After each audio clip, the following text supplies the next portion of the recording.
Unaona sasa kwamba Elia ameshakuja. Amekuja Elia lakini katika formality nyingine. Amekuja amezaliwa kama Yohana Mbatizaji. Lakini usisahau na kukumbusha, Elia na ugomvi na Yezebeli tangu kwenye kitabu cha Wafalme wa kwanza sura ya 18 na kuendelea. Kwa hiyo Elia na ugomvi na Yezebeli. Imefika wakati Yezebeli huyu anamtaka Elia ili aweze kumwangamiza. Sasa Elia amekuja kuzaliwa kama Yohana. Kwa hiyo Elia amejificha kwa Yohana. Elia ameingia ndani ya mwili wa Yohana. Yezebeli na yeye akaja kuingia ndani ya mwili wa mwanamke. Yani mpaka Elia akakatwa kichwa kama vile alivyomwambia. Ni kuonyesha scenario hii, alafu nikupa maelezo ni kwamba Yezebeli huyu alikuja akaingia ndani ya mwanamke mmoja anaitwa Herodia. Herodia aliolewa na bwana mmoja, alafu mfalme Herode akampenda Herodia pamoja na mtoto wake, akawachukua wote. Herodia akawa mke wa mfalme. Kumbuka Yohana Mbatizaji ndani yake kuna Elia. Kama unavyojua Elia huwa akopeshi, anasema wazi. Kwa hiyo Yohana kaja kumchana live mfalme Herode, akamwambia Herode, umekosea. Sio sawa kumchukua mke wa kaka yako, umezingua. Herode akammind Yohana, lakini ndani ya Yohana kuna Elia. Herode hajui naongea na Elia, yeye anajua anaongea na Yohana. Akamshika Yohana akamtia gerezani.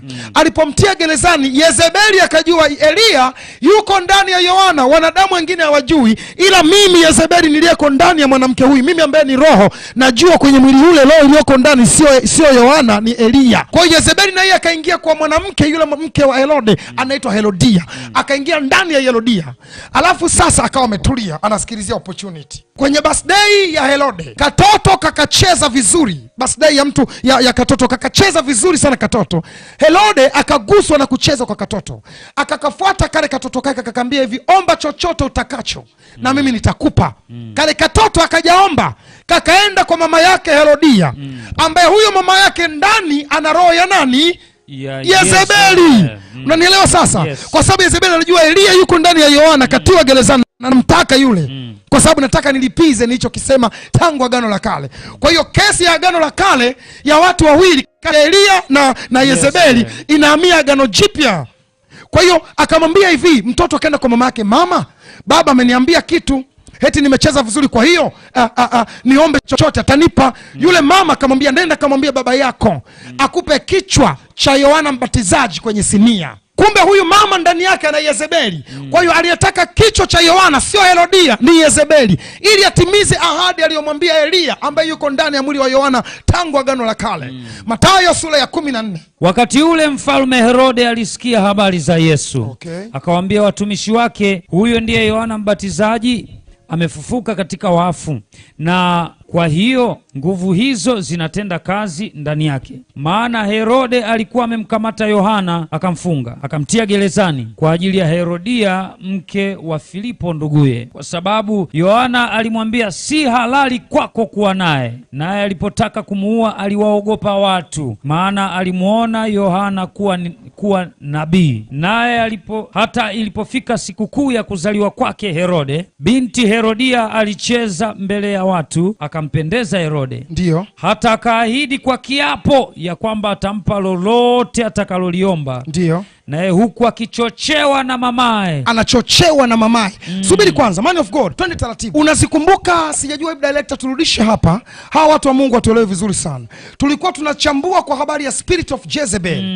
Roho ya Yezebeli, mtu wa Mungu, kama utakumbuka vizuri sana mwanzoni, tulikuwa tunazi-analyze tabia za Yezebeli. Unakumbuka Tunakumbuka. Tulikuwa tunazi-analyze tabia za roho ya Yezebeli. Tabia mojawapo tuliyosema kwamba tabia ya kwanza ya roho ya Yezebeli ni uchochezi. Kwa hiyo sifa ya kwanza ya Yezebeli au mwanamke mwenye roho ya Yezebeli ni mchochezi. Sasa hapa huyu mwanamke Herodia ndani yake na roho ya Yezebeli anachochea. Unaona hapo, naye akichochewa na mamaye. Soma hilo neno. Akichochewa na mamaye. Ambaye mamaye huyo ndio Herodia, ambaye ndani yake kakaa Yezebeli. Kwa hiyo tabia ya kuchochea ya Herodia sio ya Herodia, ni ya Yezebeli aliye ndani. Kumbuka hii roho ya Yezebeli iliwahi kukaa kwa Yezebeli wa kwanza ikachochea. Imekaa kwa Herodia inachochea. Kwa hiyo hata ingekaa kwa dada Suzi au dada Zuu ingechochea. Ingechochea tu. Endelea. Naye huku akichochewa na mamaye, ambaye ndio yule Yezebeli lakini yuko ndani ya Herodia. ndani ya Herodia. Ina flow na falsafa. Ina flow nzuri sana. Akasema nipe hapa katika kombe kichwa cha Yohana Mbatizaji. Maneno hayo. Naye mfalme akasikitika. Sasa mfalme,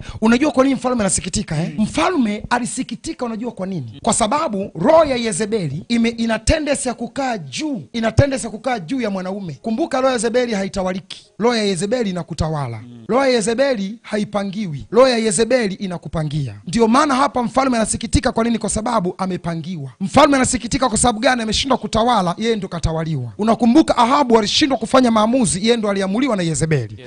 The same applied. Herode hapa atoboi. Hapa atoboi, anafuata maelekezo kutokea kwa Yezebeli. Mstari ule wa 9, naye mfalme akasikitika, lakini kwa ajili ya viapo vyake na kwa ajili ya wale walioketi chakulani pamoja naye akaamuru apewe kichwa cha Yohana. Apewe kichwa cha Yohana. Kumbuka sasa, usisahau huyo anaitwa Yohana, ndani ni Elia. Tuendelee. Akatuma mtu akamkata kichwa Yohana mle gerezani. Kichwa chake kikaletwa katika kombe, akapewa yule kijana, akakichukua kwa mamaye. Sasa baada ya kukatwa kichwa Elia, nikurudisha kwenye Wafalme wa Kwanza ile sura ya 18. Turudi kwenye Wafalme wa Kwanza ile sura ya 18 ambayo 19. Sura ya 19. Kitabu cha Wafalme wa Kwanza sura ya 19 mstari wa pili tu. Nataka unisomee vizuri sana. Unisomee vizuri sana. Kitabu cha Wafalme wa Kwanza sura ya 19 mstari wa pili. Ndipo Yezebeli akampelekea Elia mjumbe kusema, miungu anifanyie hivyo na kuzidi. Ana mtindo kupeleka wajumbe. Unaona kale katoto kwenye birthday, kwenye siku ya kuzaliwa Herode, kale nikamjumbe.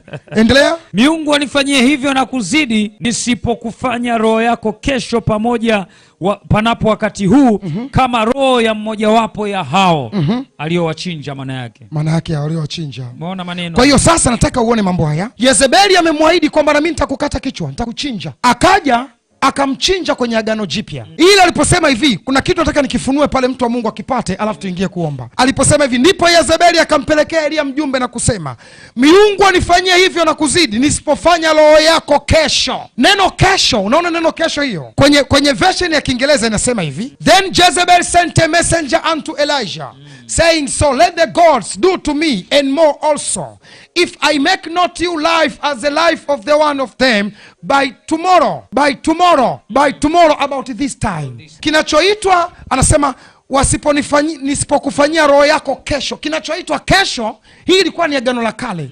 Kinachoitwa kesho ni Agano Jipya. Hii ilikuwa ni Agano la Kale.